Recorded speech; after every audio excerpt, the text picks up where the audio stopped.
we have already discussed about the various types of compound lipids, or you can say that complex lipids, and different subcategories. We have already covered the compound lipids.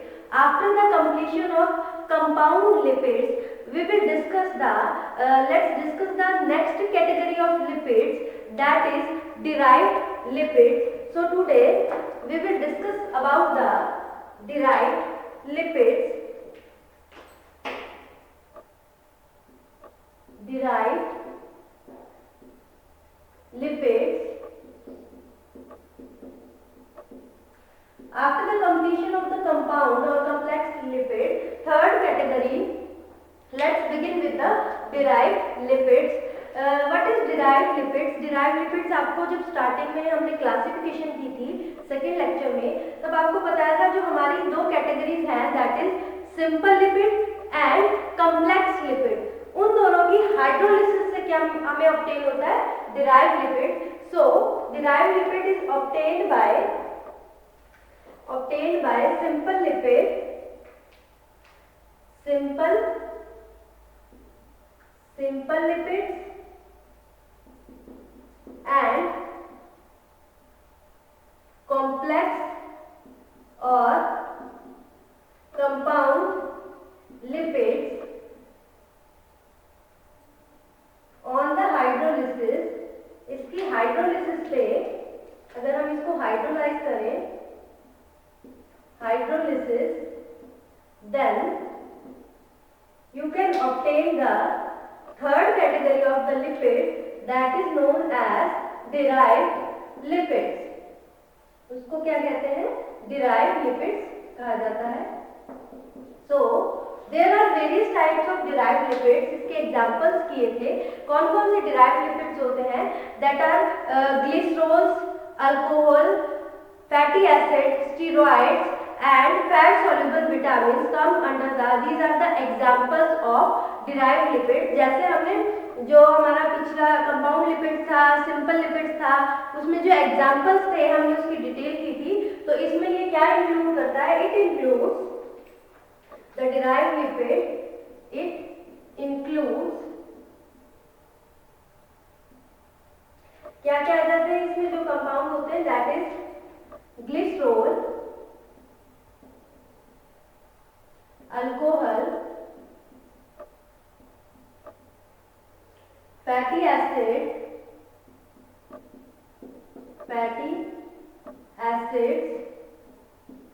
Steroids, fat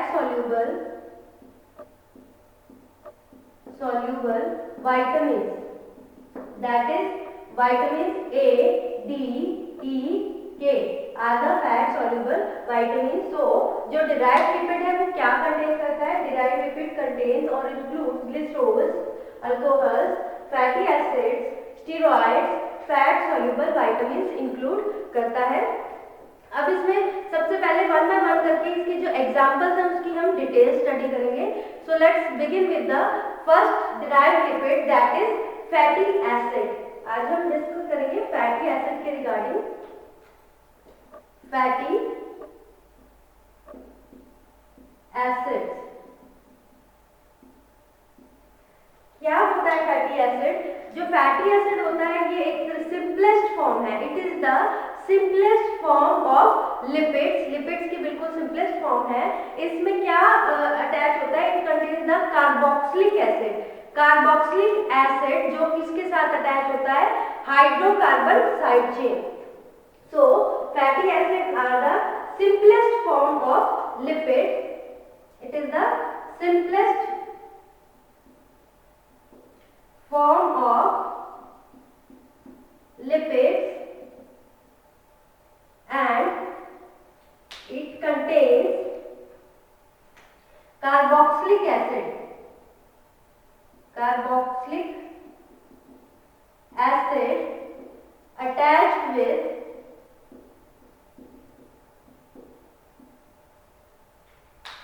carboxylic acid जो किससे attach होती है? Hydrocarbon side chain से attach होती है. Attach with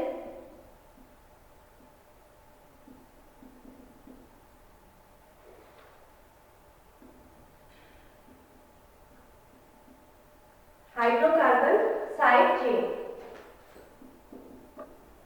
hydrocarbon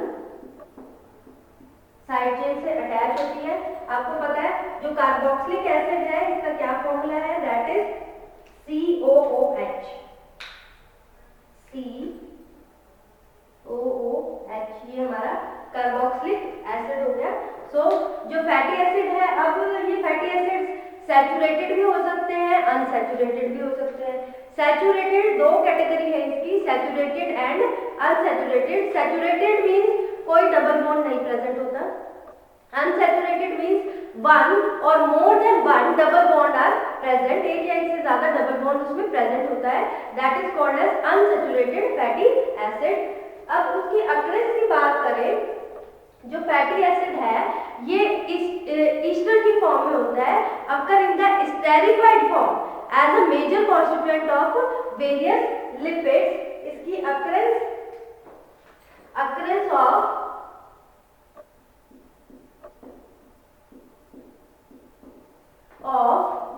fatty acid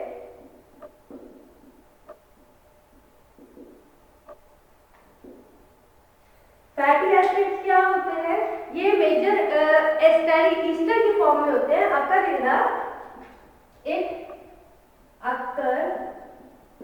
in the esterified form.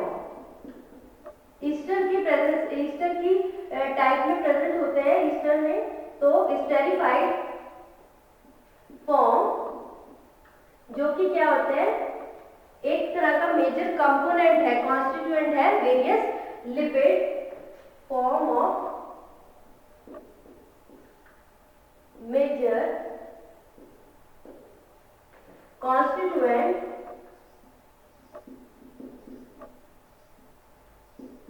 Of various lipids.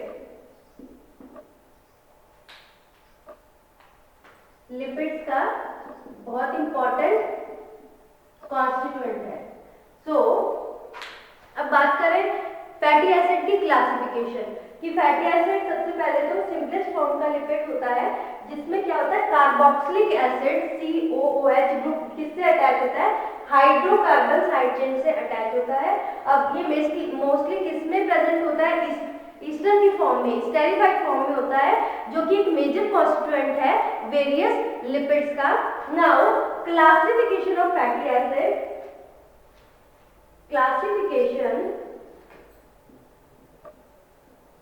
classification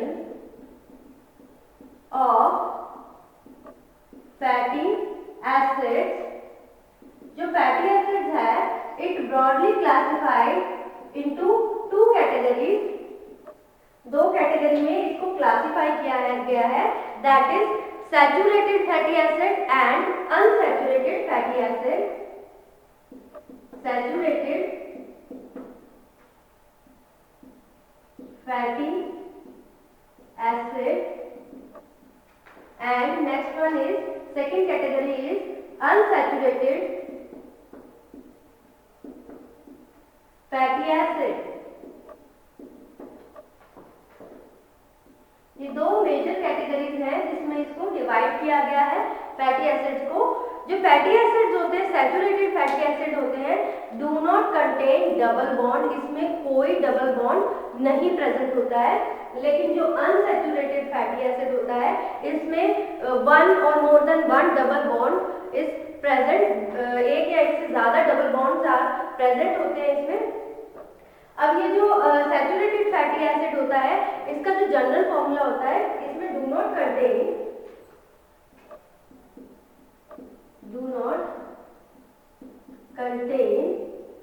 double bond, but जो unsaturated fatty acid होता है इसमें one or more than one fatty double bond, एक या एक से ज्यादा double bond unsaturated fatty acid में प्रेजेंट होते हैं। अब इसका जो जनरल फॉर्मूला है, जनरल फॉर्मूला वो क्या होता है, इसको रिप्रेजेंट किया जाता है एज CnH2n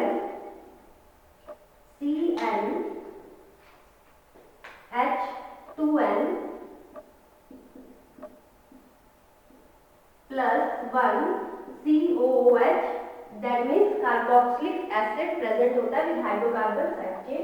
जो अनसैचुरेटेड फैटी एसिड होता है उसका जनरल फॉर्मूला होता है CnH2n-1 COOH, कार्बोक्सिलिक एसिड इसके साथ प्रेजेंट है। उसके बाद अगर बात करें कि जो फैटी एसिड होता है, जो अनसैचुरेटेड फैटी एसिड है, इसमें अगर एक ही डबल बॉन्ड प्रेजेंट होता है तो उसको मोनोसैचुरेटेड फैटी एसिड कहा जाता है।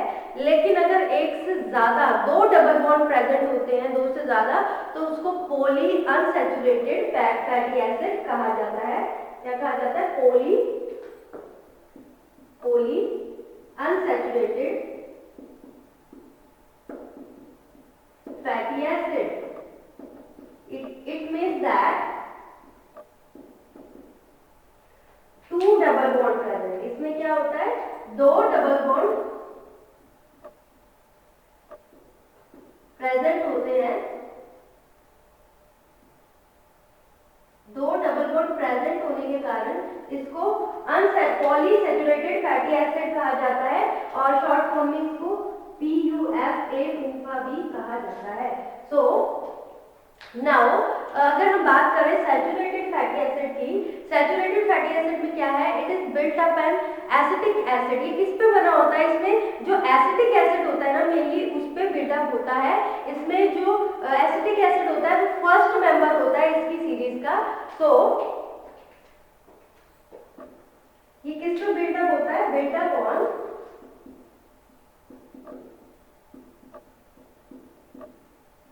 एसिटिक एसिड, जो कि इसका फर्स्ट मेंबर होता है। जब इसमें जितने भी जो इसमें जो फैटी एसिड होते हैं उसमें फर्स्ट मेंबर इसका एसिटिक एसिड होता है। अगर हम बात करें कि इनके एग्जांपल्स की, जो फैटी एसिड, जो सैचुरेटेड फैटी एसिड का क्या एग्जांपल है, अनसैचुरेटेड फैटी एसिड का क्या एग्जांपल है। सैचुरेटेड फैटी एसिड में एग्जांपल्स आ जाते हैं जैसे एसिटिक एसिड, प्रोपियोनिक एसिड आ जाता है, butyric acid, caproic acid, palmitic acid and stearic acid are some examples of saturated fatty acid. इसमें इसके ये एग्जांपल्स हैं जिसका हम फॉर्मूला भी देखेंगे।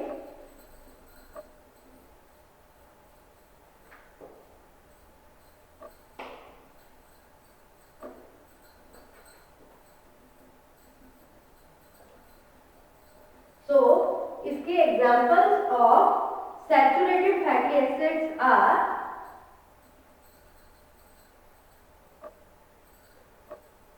एग्जांपल्स, इसमें आ जाता है acetic acid. These are the examples of saturated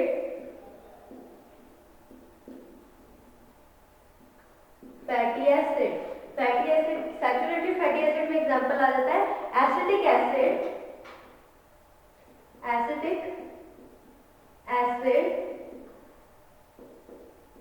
propionic acid, stearic acid,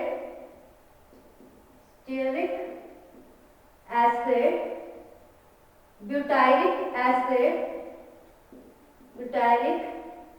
acid, palmitic acid. So these are some examples of saturated fatty acid। अगर हम इसके फॉर्मूला की बात करें तो इसका जो केमिकल फॉर्मूला होता है एसिटिक एसिड का CH3COOH,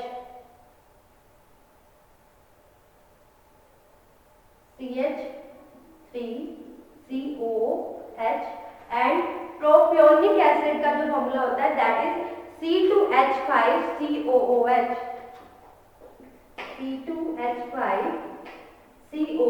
देखो इन सब में carboxylic acid with hydrocarbon side chain के साथ प्रेजेंट है। उसके बाद ब्यूटारिक एसिड का जो फॉर्मूला होता है that is C3H7COOH, COOH. Then stearic acid का फॉर्मूला होता है that is C17H35 COOH. C17H35 COOH. और उसके बाद पाल्मेटिक एसिड है, इसका जो फॉर्मूला होता है that is C15H31 COOH. C15H31 COOH. So these are the examples with their formulas of saturated fatty acid. अगर हम unsaturated fatty acid की बात करें तो unsaturated fatty acid में डबल बॉन्ड होता है, इनमें डबल बॉन्ड नहीं है. Now example of unsaturated fatty acid, इसमें आ जाता है एग्जाम्पल्स में linoleic, oleic acid. Example of unsaturated fatty acids, इसमें आ जाता है oleic acid,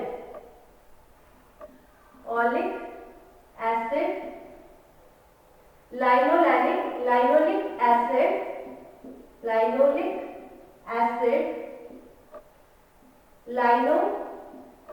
linolenic acid, arachidonic acid. So these acids are the examples of unsaturated fatty acid. बात करें इसमें बॉन्ड्स की, इसमें डबल बॉन्ड्स होते हैं. तो इसमें जो ओलिक एसिड है इसमें एक डबल बॉन्ड प्रेजेंट होता है, लाइनोलिक में 2 डबल बॉन्ड प्रेजेंट होते हैं, लाइनोलैनिक में 3 डबल बॉन्ड एंड arachidonic में 4 डबल बॉन्ड्स. तो ये these are the examples of unsaturated fatty acids. So after the ये जो डिफरेंस है between the saturated and unsaturated fatty acid, जो दोनों ही सैचुरेटेड एंड अनसैचुरेटेड है, both are equally occur in the natural lipids. ये जितने भी नेचुरल लिपिड्स हैं उसमें प्रेजेंट होते हैं. So after the discussion of saturated and unsaturated fatty acid, एक और तरह का फैटी एसिड होता है जो कि इसी की कैटेगरी में आता है that is essential fatty acid. जो हमारा नेक्स्ट फैटी एसिड है वो भी इसी की कैटेगरी में आता है, फैटी एसिड की कैटेगरी में, that is essential fatty acid. Essential fatty acids क्या होते हैं जो कि हमारी बॉडी में सिंथेसाइज नहीं होते, ये डाइट के थ्रू हमें कंज्यूम करने पड़ते हैं, अपनी बॉडी को सप्लाई करने पड़ते हैं through the diet. So next is essential fatty acids. Essential fatty acids क्या होते हैं, that can't be synthesized in the body, जो हमारी बॉडी में सिंथेसाइज नहीं होते and should be supplied in the diet में सप्लाई करना होता है, that is called as essential fatty acids. उनको हम एसेंशियल फैटी एसिड कहते हैं. ये केमिकली भी क्या होते हैं, chemically it is also called as polysaturated fatty acid यानी PUFA. Chemically it is also called as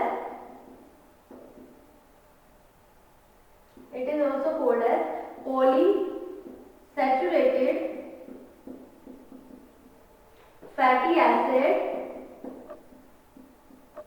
that is PUFA, जिसको हम शॉर्ट फॉर्म में PUFA भी कहते हैं. So अब ये इसमें केमिकली ये PUFA होता है, पॉलीसैचुरेटेड फैटी एसिड होते हैं. इसमें एग्जांपल आपको बताए हैं linoleic, linolenic and arachidonic acids. These are the unsaturated fatty acids as well as these are the essential fatty acids. इसको essential fatty acids भी कहा जाता है क्योंकि इसमें क्या होता है, ये हमारी बॉडी में जो essential fatty acids होते हैं बॉडी में अपने आप सिंथेसाइज नहीं होते, इसको डाइट के थ्रू आगे सप्लाई करना पड़ता है अपने बॉडी को. इसमें ये लॉन्ग चेन होती है पॉली अनसैचुरेटेड फैटी एसिड की. अब बात करें इसके फंक्शंस क्या है, क्या एक्टिविटी परफॉर्म करते हैं इन द बॉडी. सबसे पहले ये किस लिए रिक्वायर्ड है, it is required for the membrane structure function के लिए. So now we will discuss about the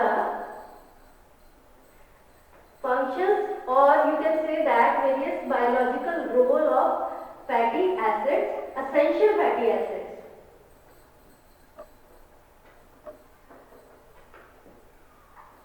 After the discussion of saturation and unsaturated fatty acids, now we will discuss about the functions or role of essential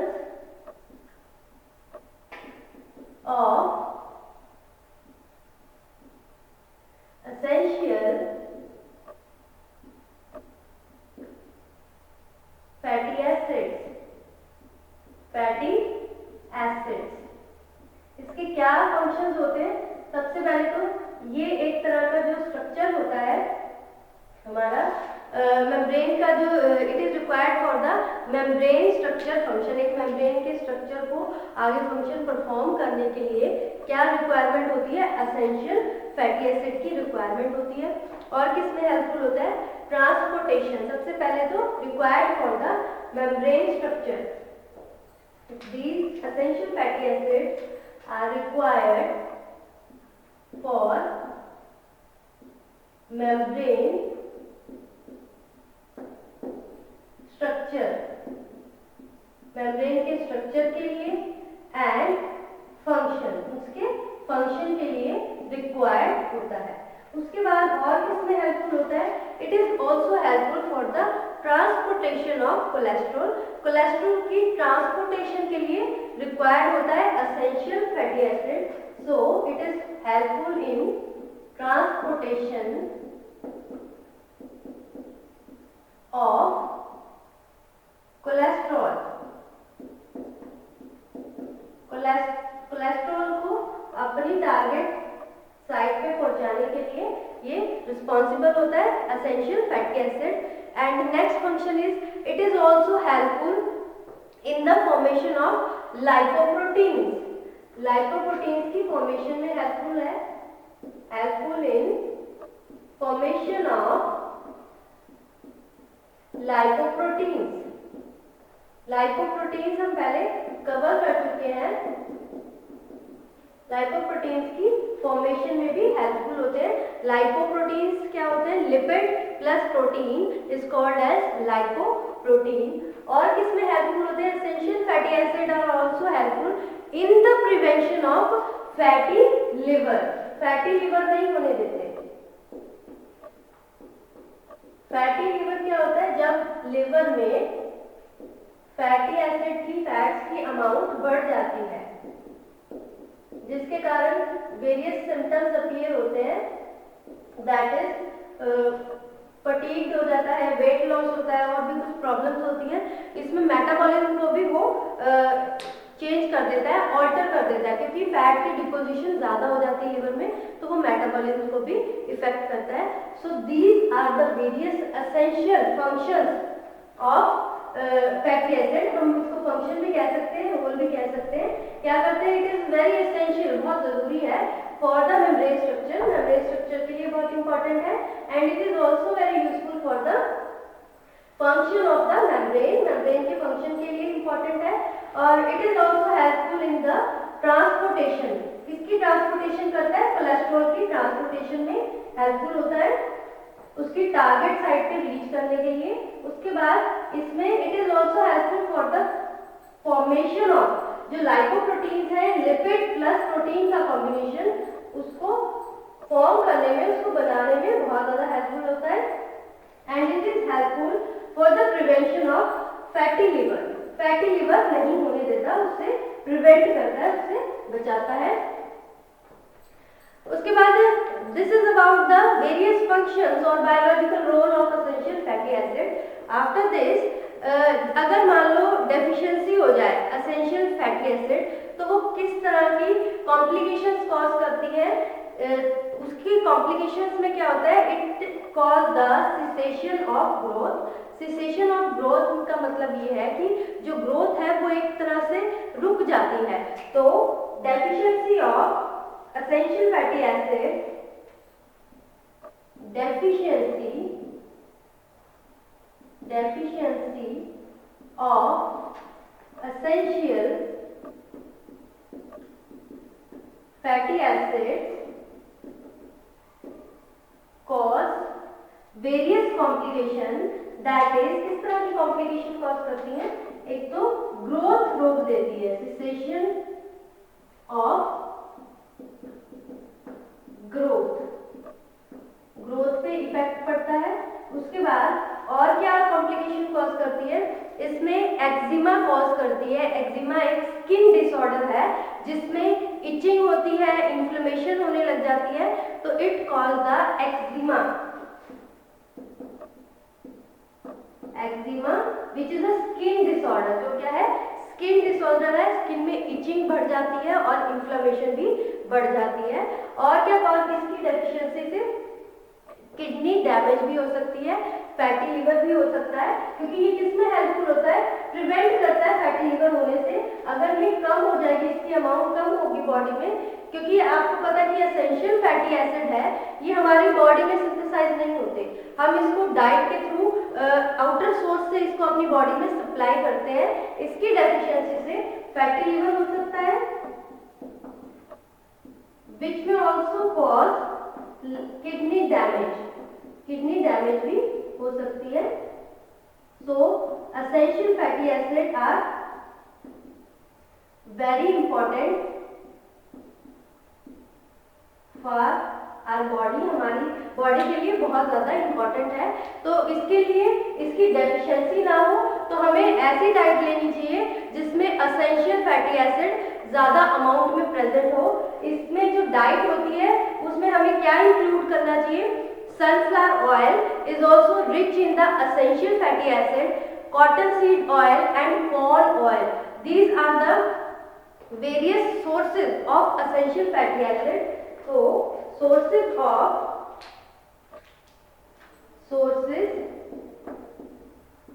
of essential fatty acids are, इसके क्या sources है? Sunflower oil, various oils होते हैं जिसमें जो कि rich होते हैं in the essential fatty acid से। इसमें आ जाती है सनफ्लावर ऑयल, कॉटन सीड